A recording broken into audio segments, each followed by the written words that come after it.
This is the magicwordpodcast.com.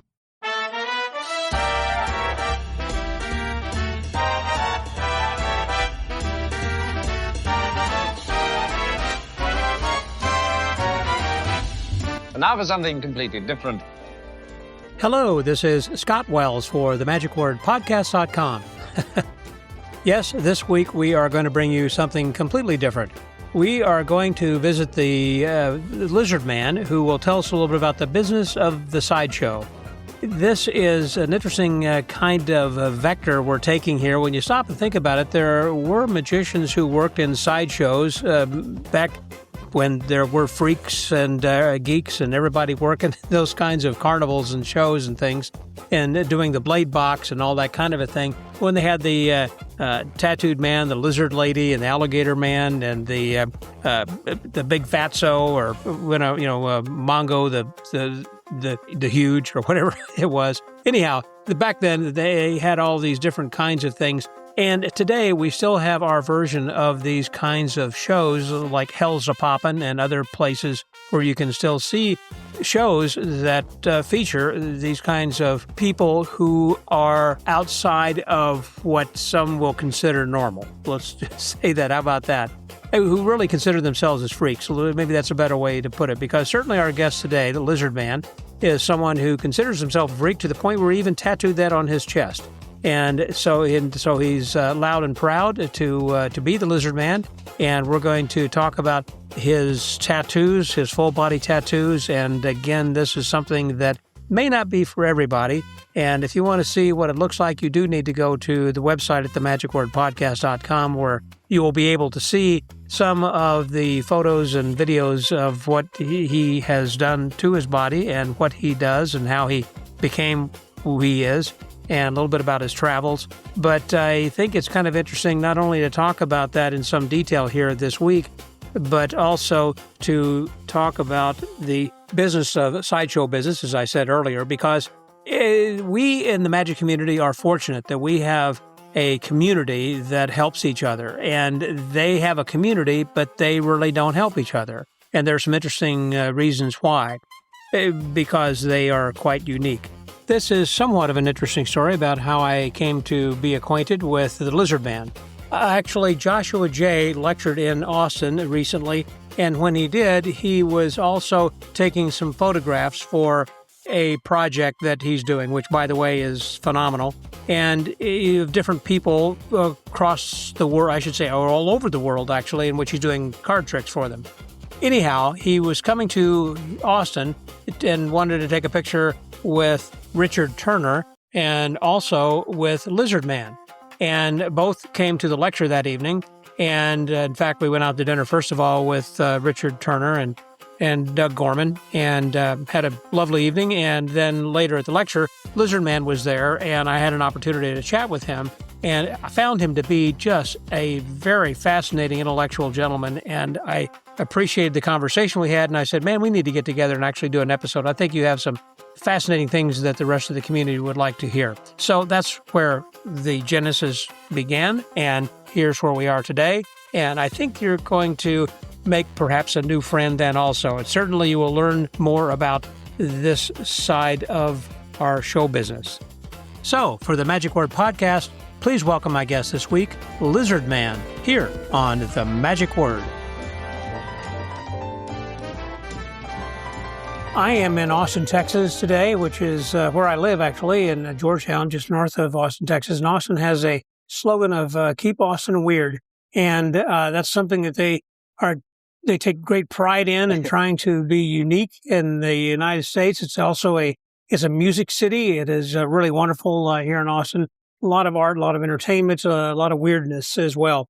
Well, one of the people I had recently met is someone who perhaps fits that category of weirdness a little bit, and he goes by the name of Lizard Man. That's right. And he is someone who has a full body tattoo from tip to tail. And everything. Pun intended. That's right. And every place in between then as well. And I was talking with him earlier about the Jim Rose Circus, and this was something that I had visited some years ago. And so we'll get into a little bit of that. The reason I wanted to talk with him today, his name is Eric Sprague, but he goes by Lizard. Do you prefer to go by Lizard Man? Or I what do you think Eric? Lizard Man is usually easier because it's often easier for people to remember. I often say, like, if you have to remember my name, just look at me and say Lizard Man. It's easy. Right. It's easy, right? And there's a bunch of Erics out there. If you start going like, hey, Eric, I just assume you're talking to somebody else. Could be anybody else. Just kind of like, whenever I'm at a coffee shop, like where we are right now, we're in a coffee shop, and there's a little bit of ambient noise behind us. And they'll say, well, what is your name? And I'll always say Dallas, because Dallas is an unusual name as opposed to Scott, Steve, Eric, whatever. It's more memorable. Exactly. And I can hear it. It stands out, and I remember that. So likewise, I guess the same thing with Lizard Man. There's always a weird thing too with like stage names too. And I always feel like it's that weird thing where different people, society sets different things. Like so many actors, for example, those aren't their quote unquote real names, but nobody gets really, particular or nitpicky about like, oh, well, this was your actual name before you changed it or before your stag name like that. And for some people, the society doesn't. Other people, they're like, no, what's your real name? And I've over the years, because I've been for 30 years now, I've been Lizard Man. It's always been that situation of, and I want to play nice too. I am not trying to disrupt every situation I'm in, like to be that guy at the party. So it's like, sometimes you feel a little pretentious if you use your stage name or something like that, and they're like, oh, am I supposed to say that I'm Lizard Man here? Or are you asking like what I want to be called? Or are you asking for like a designation? Like you have to start to learn to judge those situations as they go. And I've gone back and forth over the years about what I've preferred, but I found that it just becomes easier to use Lizard Man all the time because it's a more memorable one. Right. It's something that you can remember just looking at me. People don't forget your name that way. And like I say, Eric becomes more generic in a crowd. Like, if you want my attention, don't scream for Eric. There might be 6 other Erics. That's right. Yeah. Scream for Lizard Man. But then, also I've just sort of come around on the sort of the crass sort of business wise side of it. I'm like, damn it, I'm Lizard Man. I'm going to be That's your brand. Yeah. And it's a guy, Darius Rucker, who's Hootie and the Blowfish. Okay. And people are always like, oh, do you get sick of people calling you Hootie? He's like, no, I'm going to get worried when people stop calling me Hootie. Right. And it's a really, really good point if you understand the industry like that. Yeah. Well, likewise, my friend Banachek was originally Steve Shaw. And there was a point in his life and he said, I think I'm going to change my name to Banachek. It's just, I want to have it's a major change. I want to be going into something different. Yep. And from that point on, that was what he is. And he's been my best friend since 87. Wow. And we have been in business together and published his books and done all that stuff. But the point is that I feel funny calling him Steve. Now, he's Banachek to me. Whenever I refer to him and I'm talking to someone else, they might call him Steve because they knew him at a point in time. Right. Yeah. And I knew him back then too, but he prefers to be called this. And that's just kind of how you understand, and that's the sort of thing with my family. I'll always say, like, there will often be people for me in my life who'll come and they'll call me Eric. And I'm like, I've never met you before. Like, that because you read it on the internet, and maybe in your mind it makes you seem more personal. But my family refers to me. They'll do both, but very casually, and it doesn't matter, right? But that's how much I am Lizard or Lizard Man. But the family will also call you Lizard Man? I mean, my mom was a retired school teacher, right? At one point, she was walking around wearing a shirt, had a petroglyph of lizards that she got like visiting Arizona. And somebody said to her, she's like, oh, what's that on your shirt? She goes, oh, that's my son. And so, I mean, quite honestly, if you really know me and you really have a sense of humor about it, then you have no problem calling me Lizard. Or actually, I have friends that I know call me Liz. Because to them it's funny, because we're all a little bit older, and we sort of giggle because that's a girl's name, right? It's I'm going to call you Liz, and I'm like, cool, I don't care. Was there anybody else in your family also who had this particular proclivity that wanted to get tattooed or anything? Not really. Well, I will say for tattooing, I got to give credit to my sister. She beat me to it.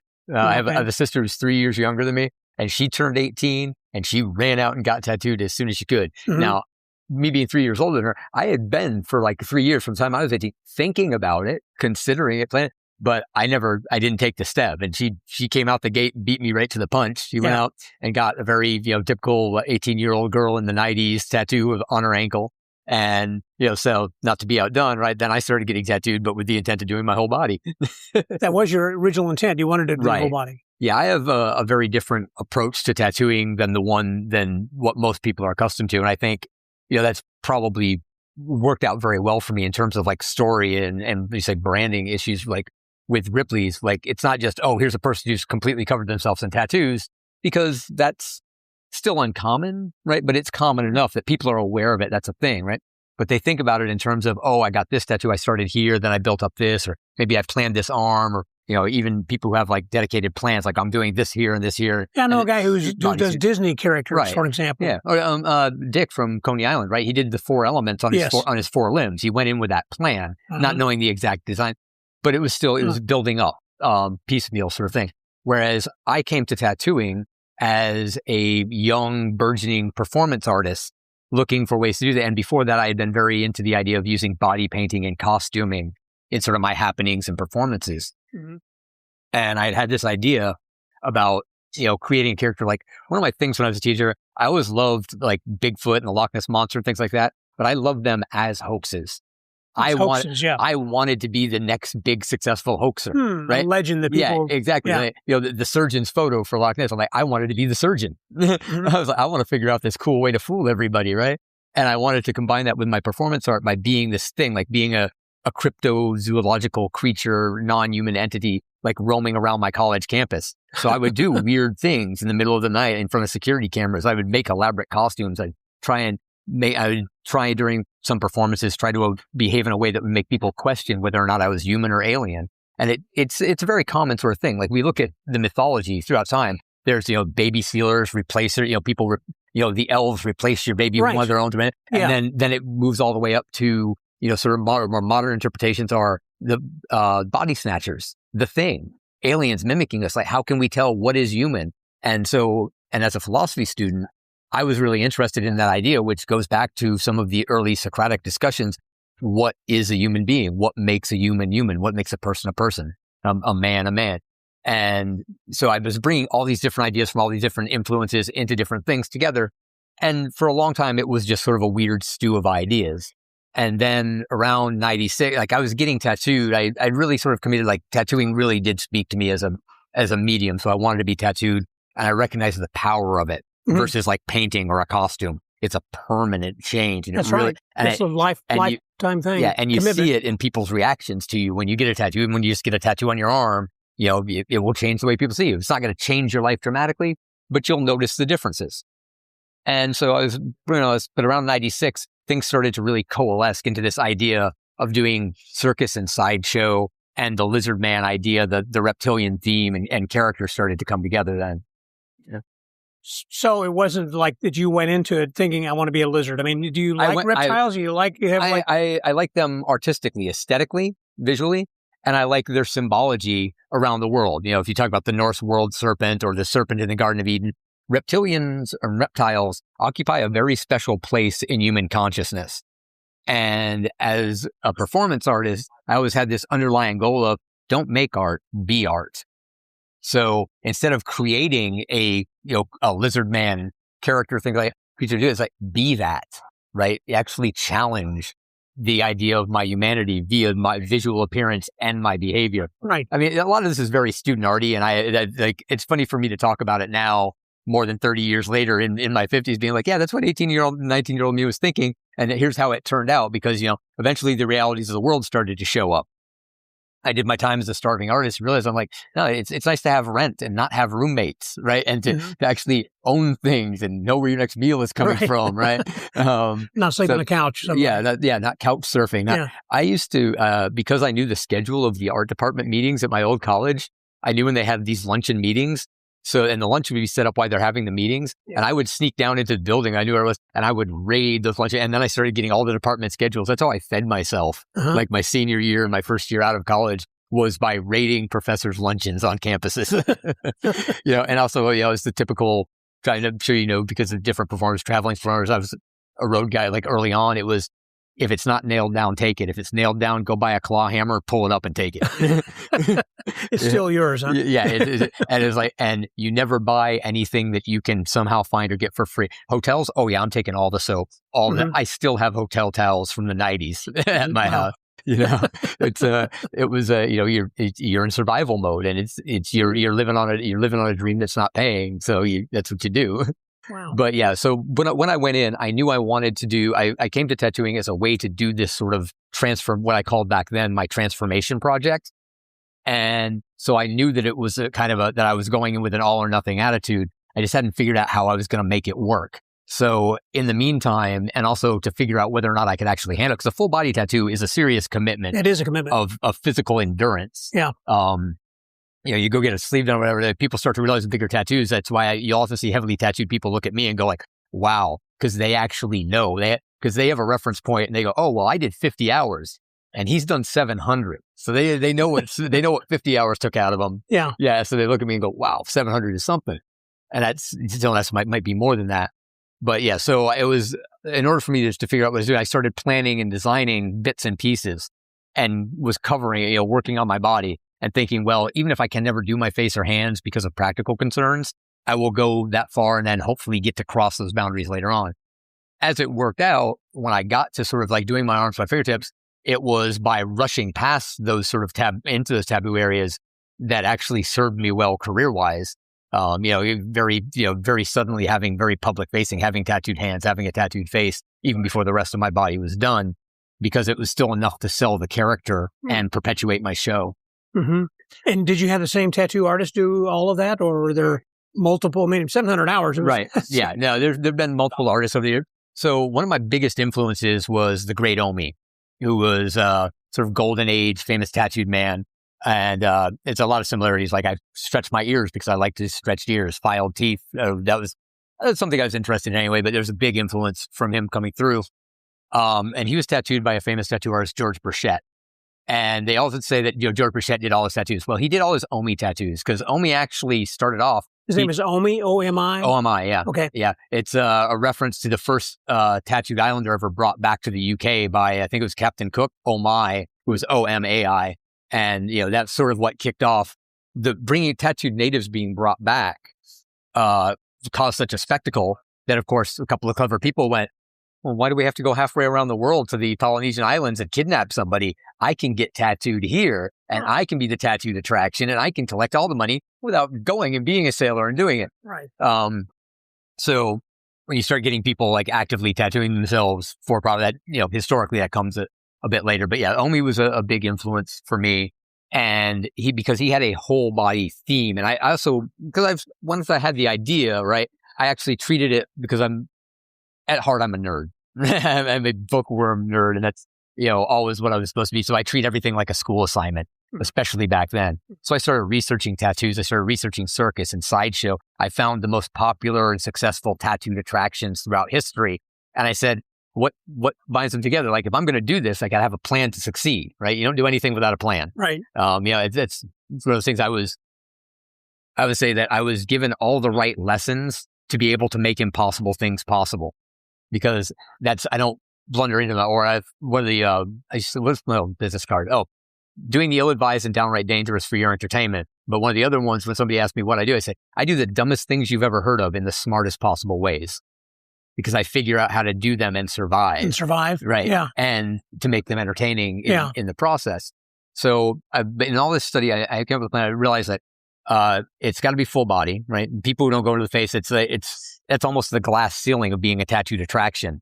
If you hold back just enough that you can still put on a suit and work a normal job just in case, sure. Right? People like it when other people go to extremes, when other people cross the boundaries, they won't.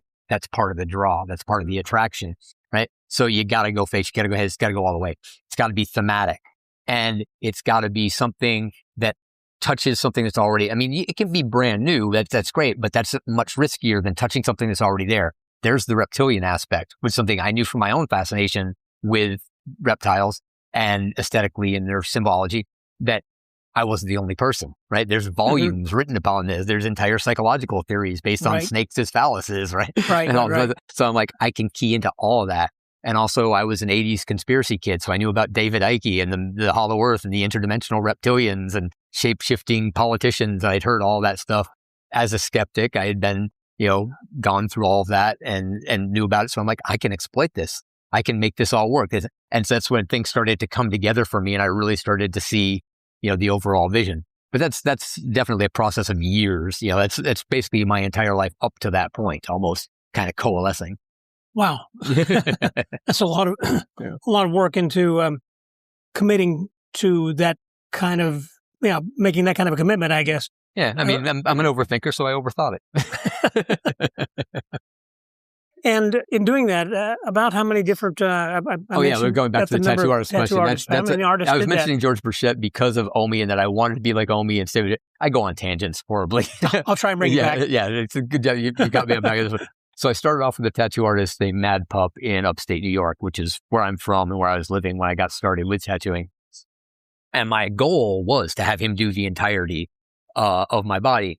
But yeah, over the course of years and hundreds of hours of tattooing, it didn't work out that way. I actually went to his shop because it was the only shop in the county that I lived in at the time. And it's where my sister went. So that was the reference. Followed her literally and figuratively into a tattoo studio. And Pup was actually away. We say he was away. He was doing a little time for some dealing in other than ink. Okay. Right? It happens with tattoo artists, especially back in the 80s and 90s. Alternate streams of revenue. Right, exactly. You gotta pay the lease. So it was a friend of his that was keeping the shop open and running, who's known as Uncle Bill. So Uncle Bill gave me I had my first tattoo session with him.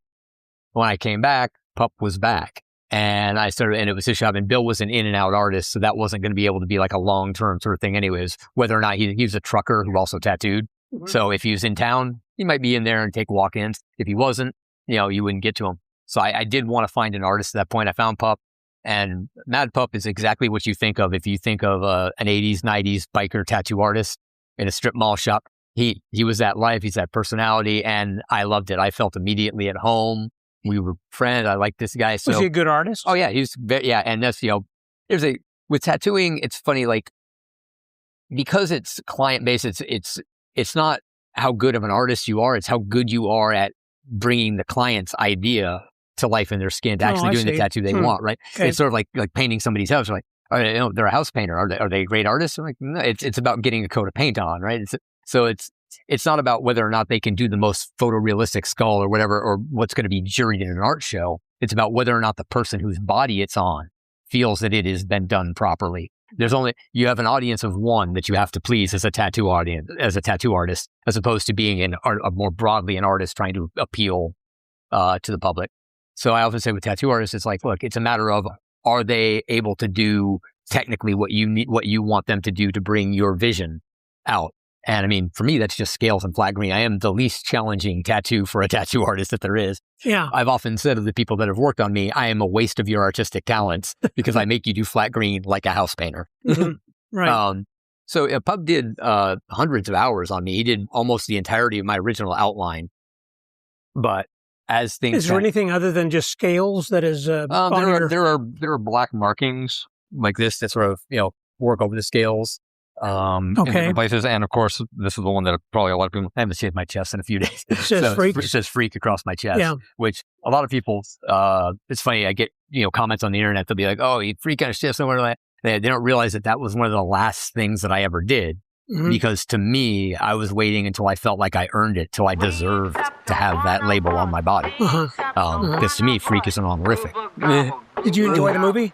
Oh, yeah. I thought that was great. Yeah. Yep. You were one of us. You're one of us. At the end. Going back to tattoo artists, basically what happened was I was getting tattooed by Pup, and that was going really, really well. But then I had the opportunity to move to Texas. And, basically my situation with Pup and tattooing was one of the only things that was great about my situation in New York. And I was happy to get out on the road and be gone. So once I got to Texas, it was, okay, I got to find a new tattoo artist. And originally I was going to move to Dallas because all my friends in Texas were from Dallas. And two of them actually owned tattoo studios. Some were actually artists. So I had a lot of possibilities lined up there. And then, story of every man's life, I met a girl. Okay, and she's from Austin. So I moved to Austin. And I was getting tattooed in Dallas for a while, which meant I was driving 3 hours to Dallas to get tattooed, and then often 3 hours back, like in the same day. And then eventually, and how long would you sit in the chair to be tattooed? Anywhere, when I was younger, anywhere from like 8 to 10 hours in a day. Like I would try and get as much done in a day as we possibly could. Yeah. Also because I was fitting that in between touring and gigs. I don't like to have unhealed tattoos being photographed or being on stage just as a... Was it expensive also? Most of my work has been done either at a highly discounted rate or on a friendly free basis, trades or things like that.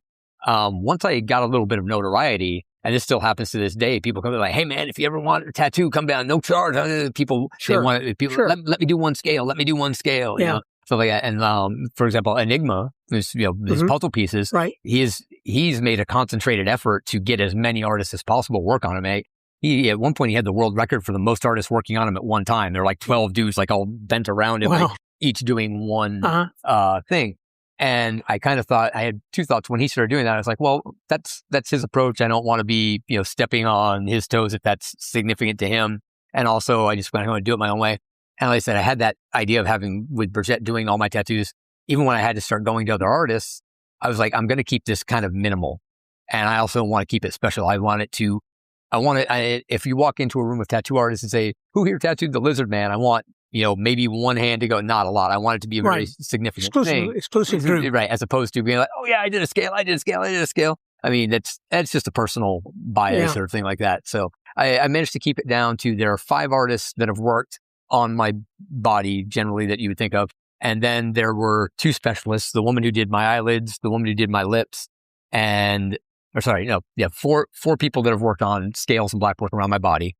The 2 specialists for my eyelids and my lips, that's 6. And the 7th artist that's working me is Spider Webb, who did the little star under my eye, just because he was a big influence for me in the world of tattooing and in art. Like, he was one of the earliest people who came from a classically trained art background. He's a master in fine arts and chose tattooing as a medium and really drove the conversation in the 60s and 70s about tattooing being art. I think that'd be a very sensitive area, obviously, around the eyes. It's a very different. It's not. It's not I see on your tattooing. eyelids and everything then too. Goodness.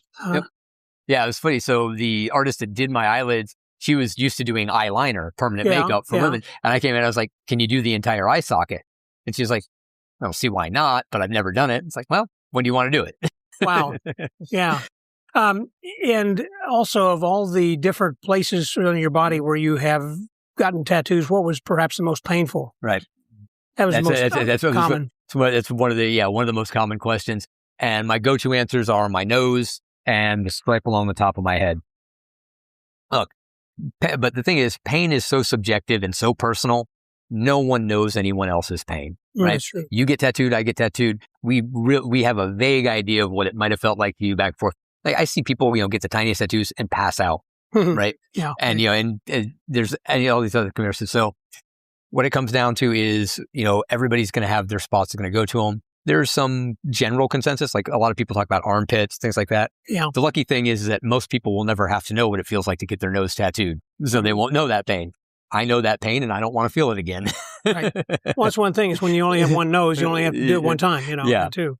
Yeah. Well, hopefully it's actually, there's a little bit of fading like in my face that I'll probably start getting touched up soon. Mm-hmm. Well, that is another thing too. Now that you mentioned that, because I know that tattoos fade over time. I remember my grandfather or my father-in-law had tattoos from the Navy, and as he got older, it had all kind of faded together. Well, and he was probably stewed and tattooed, as they used to say when he got So a big part of how well a tattoo holds up is it's probably about 80% how well it is done on a technical level, the proper level of getting the ink under the skin, doing it without traumatizing the skin so much.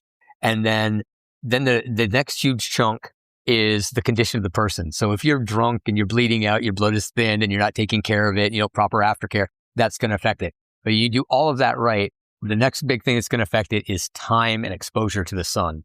I don't go outside without like SPF 120 baby suntan lotion on. I hadn't thought about that, like a real lizard. And cover up, because it is what the sun does to your tattoo is what laser tattoo removal is basically an accelerated version of being out in the sun. Yeah, it's blasting it. What it is so the ink particles in a tattoo are trapped by the macrophages in your body and holding in place because the ink particle is too big to push out and too small. It's not small enough to absorb, but it's also too big to push out. So that's where it's supposed to be. The size of the ink. That's why it matters like what type of ink is used too. Okay.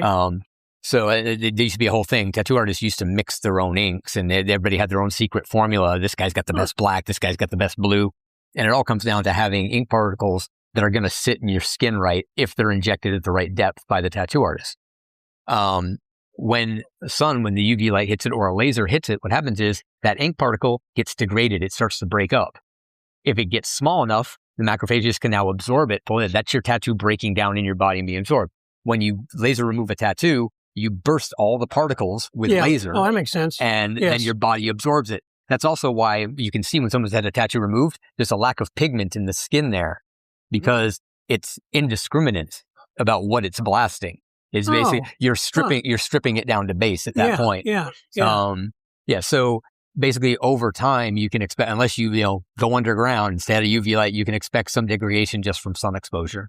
And that's kind of what I'm looking at now. Like if the actual quality of my tattoos, you compare it, like my hands were done in 1998. They still look good. They're 28 years old. They're really soft. And I think about going back. It's because of gloves and sun. Like my hands have held up great.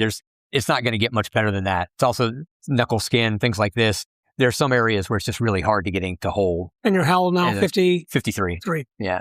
So like the face itself, I attribute most of this fading essentially to sun exposure.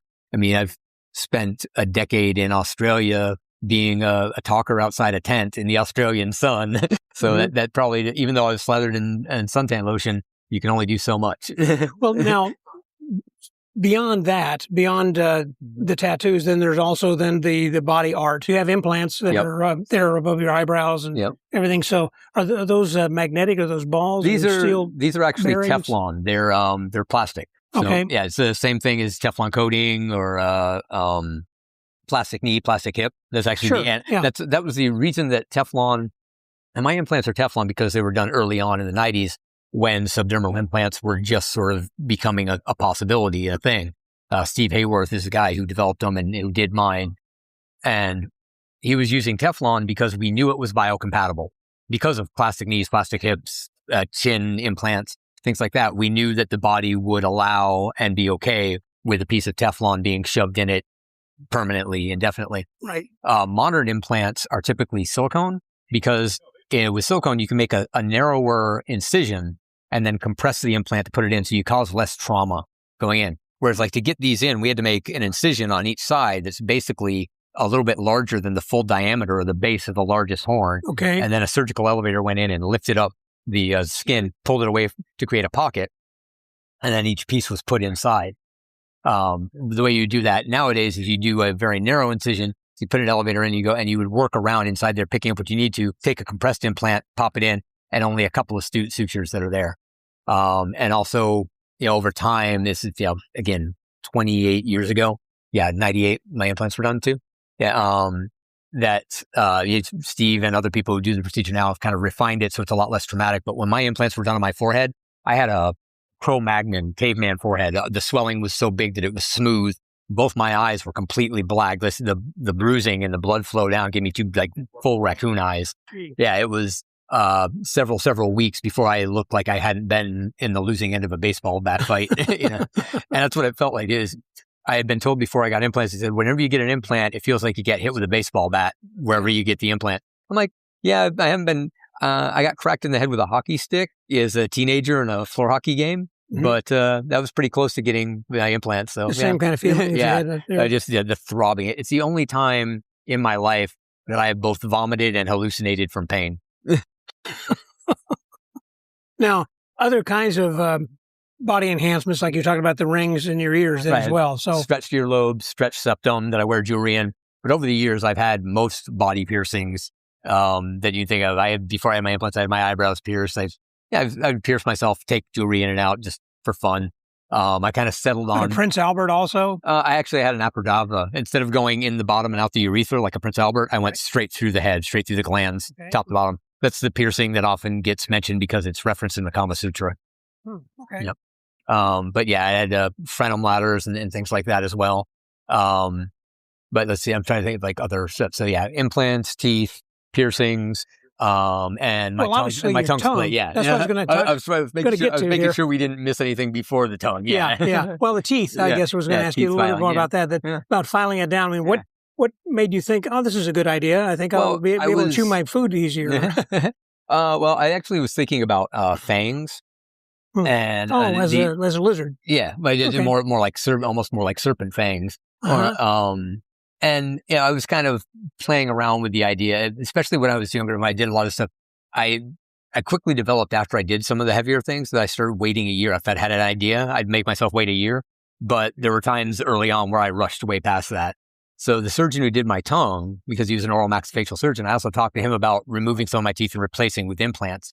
Now, at that time, implants are not what they are today. Now it would be a much more viable procedure. But at the time, he more or less talked me out of it by going through all the issues that there were with dental implants at that time with the technology they had. And so we started talking about other options. And one of the things he said, because he had x-rayed my teeth, as he gave me a full exam, because he also took my wisdom teeth out in addition to splitting my tongue. He said, look, I'm looking at your teeth and we could do a lot with filing them down if you were interested in that. And if you ever change your mind on something like that, you just get caps done. He actually said, he goes, I file teeth every day. I just put a cap on it afterwards. With yours, we just wouldn't put the cap on afterwards. And we'd make sure that we left enough enamel so they wouldn't be sensitive. I was like, okay, great. Let's do that. I mean, wasn't an immediate yes, but I kind of thought about it, mulled it over, and I started thinking more about different aspects. I was like, yeah, the fangs would have been a little bit more vampire-ish. But I think, now what I've ended up getting, what they do worked out really well for me. And that's, I actually photoshopped it like very early. It was probably like Photoshop release number 2 at that point, like mid 90s when I was looking at it. But I used to do that a lot too, like even for the design of my scales and even parts of my body, I would map them out on graph paper and then do the designs and then tape them on to see if, do I like this black mark here? Do I like this swirl here? The scale pattern, the sizing of it, stuff like that. I did a lot of mock-ups and a lot of preparation. And I think that's one of the other things that sometimes gets lost when people see me. They think, he just woke up one day, went into tattoos, he said, make me a lizard man. I was like, no, there were years of process, planning, and concept before step 1 was even taken. Like, the initial idea is when I'm about 18. First tattoo session doesn't take place until I'm 21, almost 22. And so there's a lot of development, a lot of consideration, a lot of back and forth in that period, and a lot of planning and prep. And I always come back to the planning and the preparation of stuff. And he's saying because, now I find myself, I didn't set out to be, a figure that's looked at in body modification or whatever that, but I am. And for a lot of people publicly, when Ripley's came out with me on it, I was the first example, in, our current era, whatever, in the year 2000, right, of the new millennium. And I get this, people come up to me now, like adults are like, when I was a kid, I saw you on Ripley's and I got interested in tattoos, or I wanted to split my tongue, or things like that. And there's a responsibility, like it's not a responsibility I ask for. It's not one that I cherish about, but it exists. If I go out, if I do something dumb, or if I get injured or screwed up by a procedure I go through like that, that reflects not just on me, but on body modification as a community. Unfortunately, that's the way society works. I won't be taken as an individual. I will be taken as a representative. It's already happened, right? With anti-tongue splitting legislation, there have been bills, including here in Texas, that have banned tongue splitting. And most of them are garbage legislation, and they're brought by politicians who are trying to get a spotlight. How do they get a spotlight? Mm-hmm. They use my image. They go, look what these kids are doing to themselves. Well, number one, wasn't a kid. And number two, it's not kids doing it. That was a mature decision. Right, as an adult. Right. And I've debated the early stuff. In the early 2000s, I was on Mike Reagan's radio show debating a senator from Ohio who had introduced the first anti-tongue splitting legislation in the country. And the dude had done no research. He literally just wanted to get attention as a politician. And so he uses body modification as, he's like, I'm going to step up to this. I'm going to do something about this non-problem. Right? Yeah. Very political. But, now. Do something about this non-problem. I like that. So now I'm in this position where I'm like, I have to sit up there and not just not make myself look like an idiot, but not make everybody else who does it, because that's the whole thing is that's the impression that gets made. So I feel this sort of responsibility to put forward a good public image sort of thing like that, because, and it's what I say to other sideshow performers a lot too, is that we have a responsibility. And I feel like, the more I've discovered over time is that this used to be a very common sensibility. It's basically don't burn lots, right? If you, I mean, I know what that means, but for anybody that does that, don't burn lots means don't do something that's going to negatively affect the next guy who comes through. Don't ruin the good thing. Don't be the guy that goes into the bar and, wrecks the stage or ruins the sound equipment. And then they go, because if it's a band, they'll go, we'll never hire that never band have him back again. But if it's a sword swallower or a sideshow performer, they go, we'll never have sideshow performer. That was and it's funny now because we're kind of past that with a lot of places. But in the 90s, that was a real thing for us. Burlesque and sideshow and any sort of fringe variety performer, we were constantly fighting this battle of, what are you guys going to pull some G.G. Allen in here, wreck my place on the stage? All this like, no, dude, we just do stuff that's a little bit weird, but we think we can make people have fun with it. Give us a chance. And, but then somebody would come along and they would do one of these shows and they would do something over the line. And then you call them and I'd be like, hey, I want to book a show in your bar in North Carolina. And they'd be like, no way, we're never having another sideshow here again because of what the last guys did. Right. But I'm not the last guys. Like Right. that was a real thing. And I think we've largely been able to move past that. But the only reason that's happened is that because a good number of us went, hey, we have to start thinking a little bit beyond ourselves. This might be a very, very small industry, but it's still an industry, and you have to consider it in that regard. That was one of the things that when you and I were talking just a couple of weeks ago, that you had indicated that there is a good group of sideshow entertainers, Right. but you guys really are not banded together the way the magicians are. From the standpoint, you don't have conventions, you don't talk with each other, you don't share ideas, you don't share gigs Right. with each other the way that we do and everything. It's a completely different kind of not independent kind of a group. Not in the way magicians do. Like I'm honestly, I'm envious of the structure that magicians have.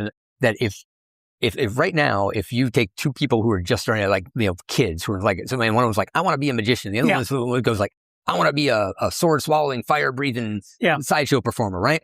Well, one of those kids has has organizations around the world waiting for them to show up to be like, hey, let us tell you how to do this. Sure. Let us help you to do it. The other one has a group of random people, some of whom are going to say, fuck off, kids. Some are going to say, hey, let me show you what to do, but only ever do it my way. And we don't have, and part of it is a critical mass of numbers. And my feeling is that we are starting to, and, since building from the 90s when, I could literally count on one hand the other people doing what I was doing in North America, right? We were very, very tiny. We all knew each other. Yeah, I remember talking to Todd Robbins about this, about the people who, it was literally a handful of people. A lot of them were in Florida, weren't they? And that's the thing. So there were the remaining people from sort of the old guard or an older the generation. Performers. Who had, who had retired, Gibtown. That's which blockhead and all that. Yeah. So they still, was it Melvin was still alive for quite a while, but there was an older guy, and they largely weren't touring and performing. That was one of the things that I discovered them early on when I started doing my research. I discovered people, and sure, you'd catch them on like a weird news segment or something like that, but nobody was actively like, hey, I'm trying to tour the country with this type of show or this act. That kind of you had newer people popping up, like you had the Bindlestiffs in New York City. You had the revival of sideshows by the seashore at New York City, which Todd's obviously a big part of. You had a few magicians here and there that, the bizarre magic, which, used to be called sideshow magic because it was the stuff, the sort of Al Flosso stuff, because he was the Coney Island fakir. That's right. He was a straight up sideshow performer and sideshow magician. That was his title. Right. If you asked him what he was, that's probably what he would have said. But we had newer people, and like myself, and then you had Jim Rose coming along. That was the thing also that I was going to say when you alluded to Enigma a little bit earlier. Enigma, does he live in Austin also? Or he used to. So there was a time when Mr. Lifto, myself, Enigma, and Katzen all lived in Austin. Okay. Lifto and I are still here. Katzen is kind of in and out. Like I'm not exactly sure what's going on with her recently, but when Katzen and Enigma divorced, Enigma went back to the Northwest. So the last I heard, he's around Portland. But Seattle. Enigma, the first one I saw you a few weeks ago, I thought you were Enigma, but I remember Enigma also had like some balls in his head. He has devil horns. Devil horns. He has devil horns. I have horned ridges. Yes, it's a little bit different. It's a very common thing and that my theory on this anyway is that because it happens to him, like he and I have sat down and talked about it. Like, what's your funniest story about being called the Lizard Man? What's your funniest story about being called Enigma? And what's really funny about that is we both have other friends who are tattooed faces who aren't performers, and they get called Enigma. That's funny. None of us look even vaguely alike if we're side by side. But there's this weird thing that happens when somebody sees somebody and they're so different than everybody else. In their brain, well, that's just that one person. So if they see somebody else, interesting. It happens. I've seen it happen with sword swallowers who aren't to do that. Somebody would be like, "Oh, I saw you swallow a sword at Ozfest." Whatever. The person would be like, "That wasn't me. I didn't even swallow swords back then." They're like, well, then who was it? And like, there's actually a couple hundred sword swallowers in the world nowadays. But that's not the perception that people have. So when they see a completely tattooed person like Lucky Diamond Rich, myself, the Enigma, or the three of us being performers who are actively touring and out there, so there's a good chance to see us. And that's the other thing. We all do sideshow acts, right? Where can people see you? Well, I mean, for me, I'm kind of an anywhere or any place kind of guy. I do music festivals. I was just in Miami doing a carnival Christmas park with Are you doing fire reading or something, or what do you? I was in Miami just now. I was actually doing my cranial corkscrew, which is kind of a blockhead metal floss where I have a giant corkscrew that I twist through my head. It goes in my nose, down the back of my throat, comes out my mouth, and screws through my head. And I was also there unexpectedly, I showed up. I didn't realize I was going to be doing it. I was swallowing swords for 1 week there because the regular sword swallower was out for that week, but I was doing a Jaws of Death. So it was a fun thing. That was my first time. I shouldn't say first time. I've done magic on stage before. It's my first time doing a true stage. But that wasn't your illusion. You were using someone else's illusion? Right. So Bryce, who's the man behind Hell's a Poppin', he had bought a Jaws of Death in an auction because he wanted to start doing straitjacket escapes. Now, I brought my straitjacket with me because I was going to help him learn the act and give him a couple of pointers on work and presentation and stuff like that.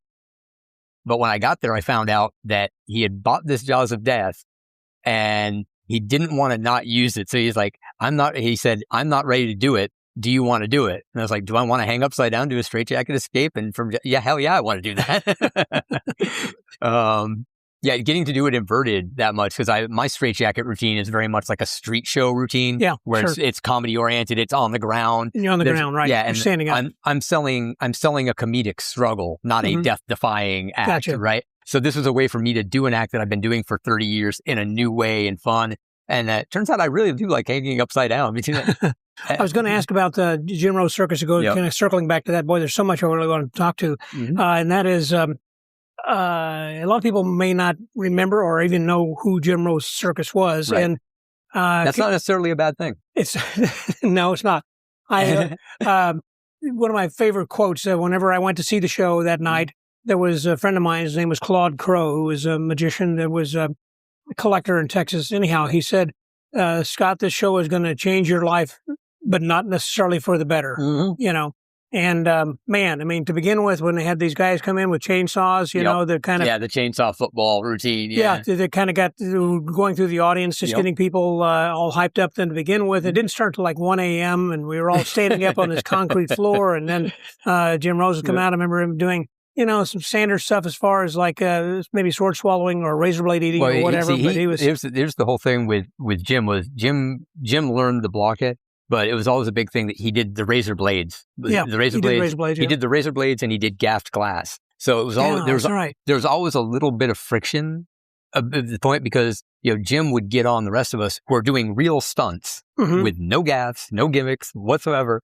and we're all sitting there going like, yeah, dude, it's easy for you to have everything hit every time because you're doing a magic trick. Yeah. It's meant to be choreographed and timed and perfectly repeated. Sure. What I am doing is a manipulation of my body that can go unexpected for who knows whatever reason. With the pincushion act, because Jim's a blood phobe. Like if you look back at Torture King or me performing pincushion acts on stage, he never actually looks at us because he doesn't want to see the blood. He couldn't. Is that right? He couldn't handle it. But he would have the nerve to tell me things like, one time we needed more time in the show. We were running about 38 minutes. We needed to run 45. And I was like, well, if we slow down a little pattern and we can do this just by pacing like that. He's like, no, we got to play. He's like, can't you do another needle somewhere? How many skewers am I supposed to put in my videos? He goes, well, you're not doing that because I would do the bow tie one time. You put it in here and then you twist the needle and let it unspin. Okay. But I mean, that's traumatizing. That's great if you're doing a couple of shows a week, one time a day. Right. Like this particular run, we were doing sometimes 2 shows a night, and it was 4 or 5 days in a row. Wow. I'm like, I'm going to be chewing the hell out of myself with all these skewers going through my mind. He's like, well, I always thought that was one of the easiest. I'm like, you never thought you've never done it. You've never done it. And that's why I say it's not necessarily a bad thing if people forget. The good and the bad of the Jim Rose Circus is the Jim Rose Circus was what was necessary, was the, nuclear launch that got Sideshow back into mainstream culture and awareness, right? And it got everybody to do that. But unfortunately, it also is a very particular type of presentation and a very particular style that now people want to emulate, but they want to emulate Jim because he was successful, not realizing that he was successful because of the time, not because of the style of presentation. He was aggressively cynical and aggressively mean to audiences. The heckler put down and all that stuff that he was doing, it was effective because what you just said, shock value. It was new. It was new. And I've had this discussion with a lot of people, including Bryce Phillips, about me. He's like, what do we need to do to sort of get back to that level of success, to get to bring Sideshow to, those big venues and things like that? I go, what you need to do is erase everybody's memories because that's the only reason it happened the first time around. What we're doing now is we got that first bomb. We kicked it, Jim Rose kicked the door open. Right. But then there were a bunch of bad precedents set that people are emulating and still to say, but now what we've got to do is build up the actual art of it and the variety of it. right? Sideshow shouldn't be a one-note monolith. Every sideshow is this guy screaming at you, "Hey, you jaded, check out this screwdriver. Now watch me put it in my face," right? And that was the other problem. Like most of the presentation was simply, "Hey, look what I can do." There wasn't much story. There wasn't much substance or depth. It relied upon the shock. The shock, right. And if all you've got is shock, doesn't matter whether it's magic, sideshow, rock and roll, whatever. If all you've got is shock then you're a poof. You're a brief flash at best. Yeah, but it's something I remember. I mean, like Mr. Lifto, for an example, lifting a battery with his nipples, And it's, So the thing is that shock, once that dies down, you got to have something beyond it. And Lifto does, and I think Pierce lifting, I still do a lot of Pierce lifting acts. I love them. There's a way that you can give them a presentation with substance and make a connection with the audience beyond, "Hey, look at this. Yeah, it's shocking." It gets you. That's what I said. It's great that the door was kicked open. But now that we're through that door, if that's all we've got to offer, we'll fade back into obscurity again. Oh, interesting. We've got to bring something more. The audiences have been accustomed to the shock. They want that. They want to see the shocking thing. Yes. But now, and I think this is great because it forces us as artists, they want something more. You've got to give a personal touch, right?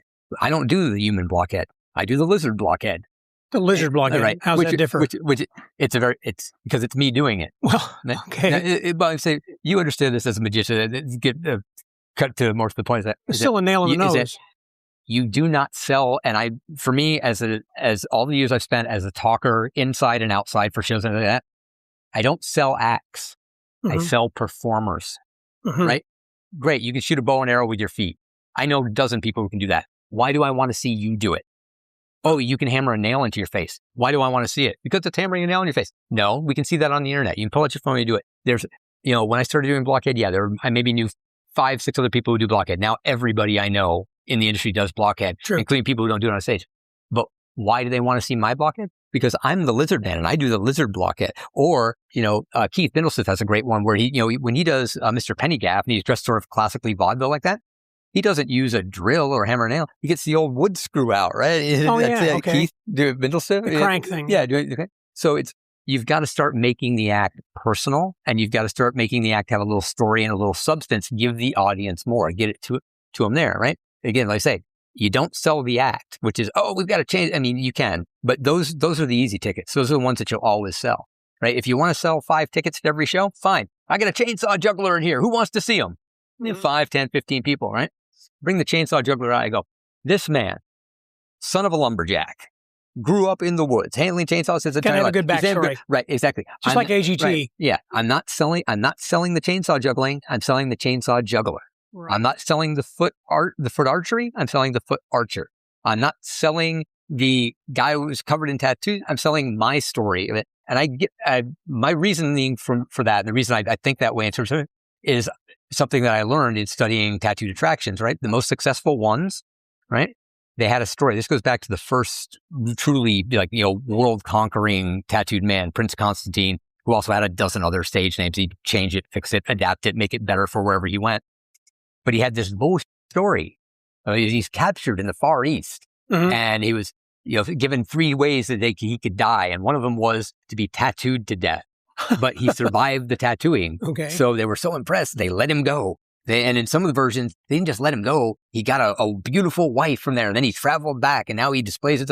He had this wild story. It was people wanted to hear the tale of the sailor getting shipwrecked, captured by natives, getting tattooed, making his way home somehow miraculously, but still bearing the marks of his journey. Right? Oh, I like that. That is the archetype of almost every successful tattooed person for 200 years. Right. And now I feel like I'm working on my own pitch book now, which is why this is really fresh on me right now. I'm so excited about it. Because I'm like, it's sort of the postmodern tattooed man. I go, look, you're not going to believe me if I tell you I got captured by native. It might be a great story, right. but people are going to be like, oh, well, hey, that's a fun story. And maybe that'll be enough. But no, like in the modern era, what you do is I make a real story. I tell the story. I'm like, look, I was a young artist. I had an idea, and ultimately I decided to risk it all on that idea. I feel like that's the appeal of my story, right? Everybody loves hey, I'm going to go put my life savings on red on the roulette wheel, things like that. That's the story I'm selling. And it just happens to be my real life story. Yeah. That's why it works. That's why I've been successful. There were a couple things you mentioned earlier, and I just want to circle back to this also. You said when you were talking with Enigma and you were saying about different stories, what was the most interesting thing that happened to you or funny thing? Tell me something that happened to you and maybe something from Enigma. This is the one that I think is the best because we both have this story. It's both of us there. Okay. So Enigma and Katzen used to have a band. It was like musical sideshow. Like he'd be playing, they'd all be playing instruments, but like while he's playing, he would swallow the sword. He'd do block it while in between and during songs. He had songs. So they were playing at Jackalope here in Austin for South by Southwest. Mm-hmm. And this was probably like 2002, 2003. Like I'd only been here a couple of years. So I'm like, I'm going to go down and do the right thing, go support, right? So I'm hanging out at Jackalope. Why not go get drunk too? Back then I was still drinking. So I was like, a chance to see. So we're hanging out. And afterwards, people are going in and out. But we're at the end of the bar in Jackalope and Enigma's standing up. Like, let's say for you and me, right? Say you're standing up and I'm sitting down at the bar, kind of leaning at the bar like this. This woman comes up behind me and she starts talking to him. She goes, "Oh, excuse me." And he's like, "Hi," like that. Right. And as she's talking, she's really talking. She's like, "I've been a fan of yours for years. I just love everything you do. I'm so sorry. I missed the show. I tried to get down here to see everything." Like that. And he's like, "Oh, that's like that." And he's kind of like looking at me down here. He's like, "Yeah, I got a fan here." Like any performer would. Sure, like, of course. If it had been reversed, I would have been like, "Yeah, check it out. I'm very cool, right?" So he's love it. And then she drops the bomb, right? She goes, "Oh," she says, "What thing?" I said, "I'm going to say, could I see your tongue?" And he just, and I'm looking at his face. I'm not even really looking at her. She's kind of like off my shoulder right here, talking over me, like I'm not even there. She hasn't really even seen me, I don't think. And I see his face, and he looks at me, he goes, "I think you might be looking for him," and points at me. At that point, she turns and sees me and just has this sort of holy moment, right? Yeah. And there's the other thing she was talking about, Ripley's there too. So there was a point where I was kind of like, this kind of sounds more like me than him. Yeah. But yeah, she had totally, with me sitting right there, when she saw him, she got so tunnel visioned in, right, that she was like, "Oh, there's that guy." That's that guy. Right. And ran over to talk to him. And finally it's there. And it ended up being very funny. And the three of us all had a nice little laugh and conversation about it. But I'm like, for me, I think that's one of the funniest. I know that, he was there too. And we used to have running jokes about it. Like it'd be, because every now and then it wouldn't be as funny. Like I had a situation in Minneapolis where I was hanging out with some of the other people in the bill at a tattoo convention. And this one woman she kept giving me like this weird like side eye. Like I'm like, "What did I do to piss you off? I don't know you." And finally she goes, "Oh, so I guess you're being nice today or something like that." And I'm like, "What?" And she goes, "Oh, you remember?" I'm like, "What?" And then she goes, "You remember in Philadelphia how you were?" And I'm like, "Wait, the Philadelphia Tattoo Convention?" And she goes, "Yeah." I go, "I've never worked the Philadelphia Tattoo." So apparently she and Enigma had gotten into a fight backstage about something. So she was holding a grudge against him, took me for him. And then had to eat crow for all these people because, she'd been side-eyeing me, giving me all this shit on there. I'm like, that wasn't even me. But because of that, I told him about that. And he was like, "Yeah, I remember her. She was a pain in the ass, tried to take over the whole dressing room." And, so it's whatever. They had their beef. But I told him, I was like, "Look, I'm perfectly all right if you do this, but here's what I'm going to start doing. I'm going to get stickers that say, the Enigma just called your wife a whore. The Enigma just keyed your car." Things like I would do this. So I'm going to go do horrible things and say that I'm you, and you can do horrible things and say that you're me. So we'll each have an alibi because we were never there. Never there. Yeah, that's funny. Why do you think it is that the sideshow group of people doesn't have that support group like we were just talking about a little bit earlier? I think there's the way the magicians do. The two big things for me are, I'll go three things for this. Number one is numbers. We're only just now starting to see the numbers where it's not just, me in one city and, it's like 12 people and we're in 12 different cities. Yeah. Now you're starting to see actual groups of people and you're starting to see interest of people around the world being like, "Oh, if there was a way or somebody's would be willing to teach me, I'd get into it." The Coney Island Sideshow School, which is also a business venture. But I mean, the fact that people are turning out for those things kind of tells you that there is that level of support. The numbers are starting to be there. So it's viable. Because at the end of the day, somebody's going to have to do some work, right? And, people doing work should be compensated in one way or another. If there aren't enough people, there's no compensation coming out of it. Then it just becomes a passion project. And that's great, but nobody's expected to be a martyr for our industry. So number one is numbers. Number two is the type of people that we all are. And I include myself in this 100%. We are all, don't tell us what to do, mother. That's who we are. It is. I think of us as kind of like the Spartacus army. Yeah. We're all a bunch of gladiators. We're really good one-on-one. But how did Spartacus and his army lose? When they had to fight another army as an army. Like they were not together. Yeah, the tactics you use in a one-on-one fight are not the tactics you use in a 50-on-50 fight, right? When you start fighting group against group, it's cohesion. We don't have that level of cohesion. The one thing we have in common is that we don't work well with others a lot of the times. I mean, sure, we work well. We can do shows like Be on a Bill, we can do that, but we don't plan and we don't collaborate like Getting that. to that point. I mean, some people are, and I think that's another thing that we're at a very nascent stage for that, which means we're at the very important part of making sure this gets done right, so that the right fundamental principles get baked in from the beginning about, giving a shit about the industry beyond yourself, right? So you have agents, I guess, that are booking it? Some of us do, some of us don't. Like I am primarily independent, but I have agents that I'm not contracted through, but that will call me if they get something comes across their desk. Like they're more likely to get contacted than I am, right? Or somebody will contact them and they'll be like, oh wait, I know somebody who can do something weird or something like that. Oh, you want an odd guest for your game show? How about the screen guy? Yeah. So there are people that will call me like that, but I'm not represented contractually. The third thing that I would say that is a big problem is that, and this kind of ties to that second one in terms of like how people on, is we don't have good heroes in sideshow. You look back historically in Magic, you can see notable figures. Now there's a little behind the scenes theft and chicanery but there's also a lot of people doing good by Magic as a whole unto itself beyond themselves personally. The people who are most often vaunted in sideshow today are people who get that sort of credit not for the right things. I mean, and look, there's good and bad. You look at Bobby Reynolds. I think Bobby Reynolds is a really good example of this, where it's like Bobby Reynolds' main claim to fame in modern times is that he's the guy that was still alive in a lot of cases, right? He was still around. If you look at the way he actually conducted himself as a person, as a businessman, that should be nobody's hero. Right? That's not how you treat people. That's not how you treat performers in a show. That's not how you do things. Like same thing with Jim Rose. Like, oh, people look at it, they're like, to me, it's like when people watch The Wolf of Wall Street and they go, I want to be the Wolf of Wall Street. Did you miss the part where that scumbag stole his own daughter's identity? Yes. Like he's not the hero. Right. And that's the thing. All the people that get called sideshow heroes, not all, but a lot of the people that get called sideshow heroes, or if you talk to somebody, they're like, oh yeah, I read this biography. I want to be like that. I want to do like that. You shouldn't. You are idolizing and emulating the wrong people. And you're idolizing and emulating people who exploited sideshow for their own benefit rather than participated in sideshow for the benefit of themselves and everybody else. Right? You can do and Magic's the same way. There are people that will use Magic. They will exploit Magic, the fact that there is a structure and organization, and get in and take advantage of it for themselves. And, ideally what happens is the community kind of self-polices and pushes them out. Doesn't work with them, doesn't support them, doesn't help them, right? Our community isn't small enough or strong enough to do that yet. So when bad actors show up in sideshow, I mean, we're at that point where if you go into some of the Facebook groups, you say like, hey, this person is not a good person. Maybe you don't want them on your show. I don't care how good performer they are. They've got a sexual assault charge in New Mexico. Maybe we think about that before we bring them out, something like that. So there's a bit of that, but it's not, in my opinion, like it's not enough, but it's also, we're at the point where we really need to foster that level of self-policing and care, to know that there's something like, as I mentioned to you when we were talking at Josh's lecture, I said, that old expression, it's right there for all these people who know it. I remember I heard it, I knew it, I repeated it before I fully understood it, but now which is with it, for it, never against it.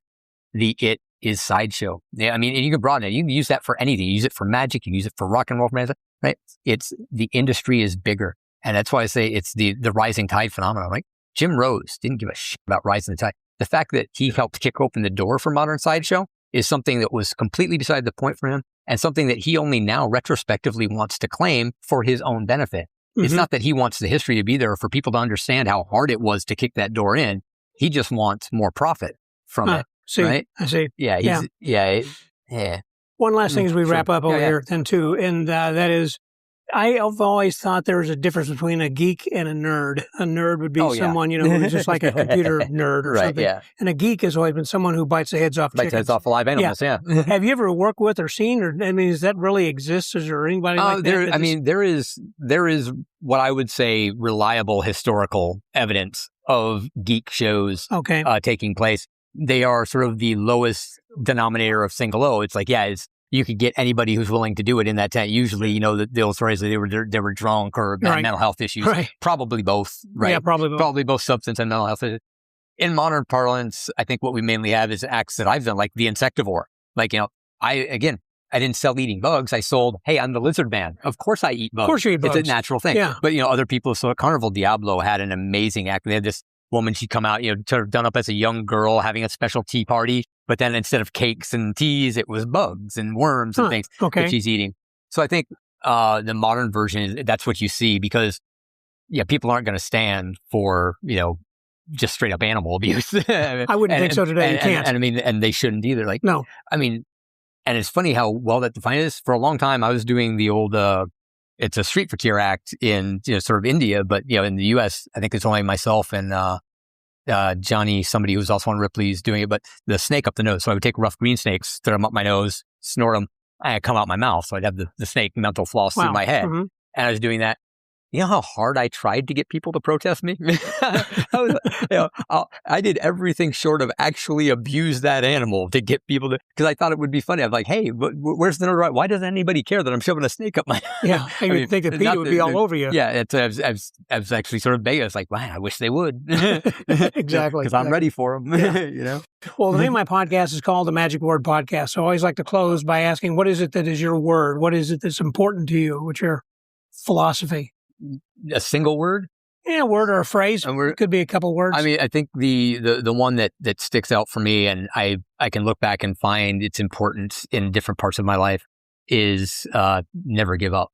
Never give up. I like that. I would love that. Yeah, it's did to a friend of mine's podcast, and he said, we're talking about success. I'm like, there's no secret. Like talking about those guys, they're talking about who's their claim to fame, right, or their credit is they lasted this long. They never gave up. You got to give them that. Right. Because it's real easy to quit. There's a lot more people who have quit doing stand-up comedy than there are that are doing it. There's a lot more people that have quit trying to learn to swallow a sword than are swallowing swords, right? What's the difference? They didn't give up, never give up. Well, unless you're, a parachute jumper. Right. Well, that phrase for me is important for me because my father was a mountain warfare instructor. He was a Vietnam draft he went through, but he spent most of his career in the military as a mountain warfare instructor for the 10th Mountain Division. And one of their squad T-shirts that they had made up, it's an old Ralph Steadman drawing. It's the stork trying to swallow the frog, but the frog's got his arms out. Yes. Right? It says, never give up. Never give up. Well, that was the school. That was the mountain warfare school's slogan. They've got a more official, politically correct slogan that's on like the challenge coins and on the door. But everybody knew that the real motto of the school is never give up. Yeah. So that's my dad. When I'm wearing that shirt, I was going, and then, at various times in my life, it's like, okay, are you going to, as I say, like, I've quit things before, but that's different. I don't give up. You make a decision. You say, okay, I'm going to quit this. I'm going to do this other thing. I'm not going to give up at it. But, when the writing's on the wall. Still moving towards the same goal. Yeah. When the writing's on the wall, that's when you hit, but like, you don't quit. Right. Let's say that, no, it's like, you do quit, you don't give up. Right. Giving up is different. Completely different. Quitting can be a very rational and important thing to do. Mm-hmm. Giving up is just giving up. Don't do that. Don't do it. All right. Good. Thank you, Lizard Man. I appreciate it. It's been a joy getting to know you a little bit better and to hear some of these stories. It's fantastic. So for the Magic Word Podcast, that was Lizard Man. This is Scotty out. Thank you very much, Lizard Man, for being my guest this week on the Magic Word Podcast. Very fascinating. A completely different kind of perspective. I've not talked with anybody in such detail and for such length of time as I have with you about this topic. And it was very fascinating and I enjoyed it. And for those of you who are listening to this also, we went on talking for probably about another hour just about all this and other kinds of stuff. It was just fascinating. If you have an opportunity to see Lizard Man, whether you're coming to Austin or you happen to be seeing him at some sort of a sideshow, be sure to tell him you heard him on this podcast. This was just a lot of fun. I also want to thank Joshua J. for kind of inadvertently, I guess, making this introduction by having him attend the lecture when we had put this thing together earlier this month. Anyhow, thank you very much, Lizard Man. Thank you, Joshua. And thank you, listeners, for coming back and listening to this. And I hope that you got something out of it and a different perspective and appreciation for another side of our industry. So, until next week, stay well, get booked, and remember to never give up. This is Scotty out.